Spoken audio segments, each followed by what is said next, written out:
nag-trigger sa'yo kung bakit nag-speak up ka na nga and bakit ngayon lang?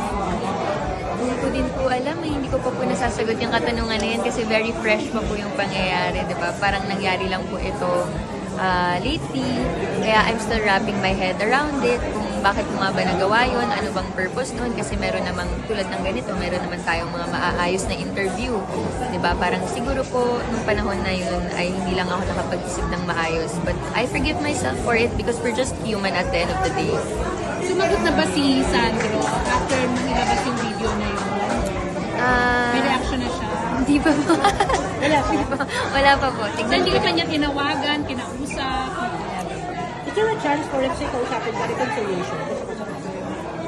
Siguro naman po. Opo. Mabait naman po si Sandro talaga. Nagkaroon lang kami ng mga differences. Open ka pa? Tignan natin. Why So you not? mean the feelings still the same? Hindi na bawasan? Oh, I will always have love for him. That will never change. Yung girl, nag-reach out ba sa'yo nung pinangalanan mo siya? Nag-reach out ba siya? Hindi siya nag-reach out sa akin. I actually blocked her. Ako yung nag-block sa kanya. Nag-initiate ako to block her kagabi because I wanted to have some semblance of peace. Gusto ko lang sana na wala na akong mapuntahan na Instagram account na maikumpara ko pa yung sarili ko sa ibang babae na, alam mo yun, syempre ganun tayo minsan, di ba? Isustalk natin yung tao. So, it was just for my peace of mind that I blocked her na lang. Para hindi ko na silipin. Pero alam mo, Alexa, may mga natataka kasi nalilig din si Frankie kay Enrique Hill. Kasi ko reaction na. Kasi sabi yun ng kanyang kadeklaryo. Si Enrique, kaibigan ko naman din po si Enrique. So, kung ano po yung magpapasaya sa kanya, siguro dun tayo. So hindi mo alam yun ako kay Enrique sa kay Hindi ko po, wala akong alam na personal na, na details about it. Alexa, dun sa video mo, nabanggit mo na parang hindi ka niya inaalaw na magsalita. Anong reason? Bakit? Tanong mo ba?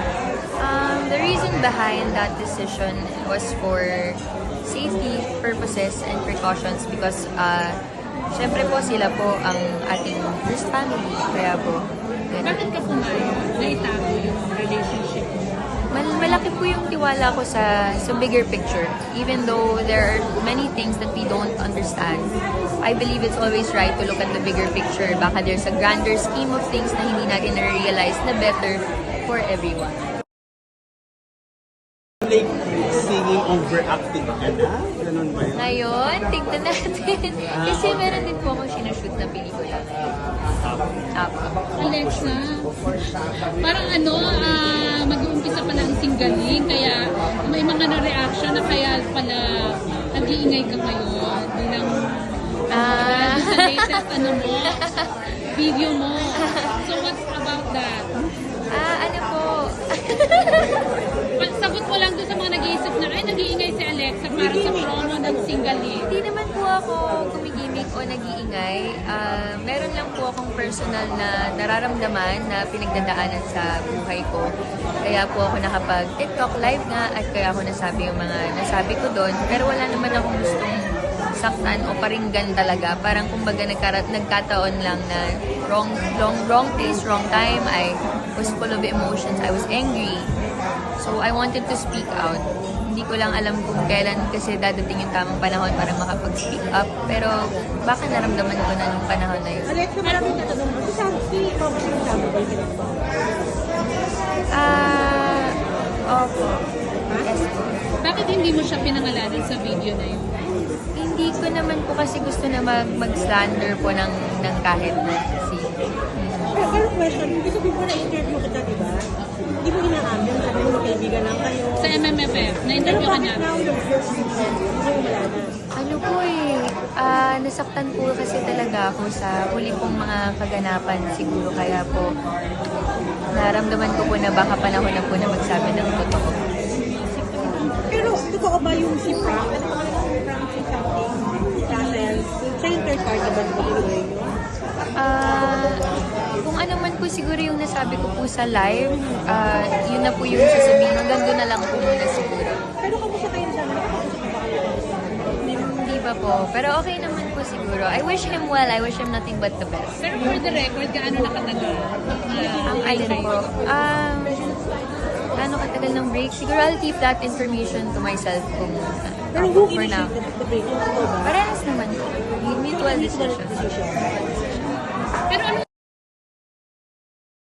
Ano chat, ito lang kasi yung tingin ng mga tao. Kasi parang ang mga artista, tingin na iba, aamin lang sila pag break na. Pero while the relationship is ongoing, you can deny sila. What is your reaction on that? Ako po kasi sa simula naman, pangarap ko noon na maipagmalaki ng ganyan ng boyfriend because who doesn't want that, right? Yes. But when that was told naman to me, I have no inhibitions naman wala naman ako mga violent reaction because nga, like I said, naiintindihan ko. But with other celebrities who also do that, siguro po decision nila yon para the relationship remains between the two of you and hindi masyadong maraming mga komento na pumasok para mas malaki yung chance of the relationship working out. Siguro ganun ko lang siya tignan po. Naiintindihan mo sila. Naiintindihan ko naman po. aside from Sandro, meron bang ibang tao sa sa part niya na nagsasabi sa iyo na kailangan hindi mo aminin yung relationship? Wala naman po.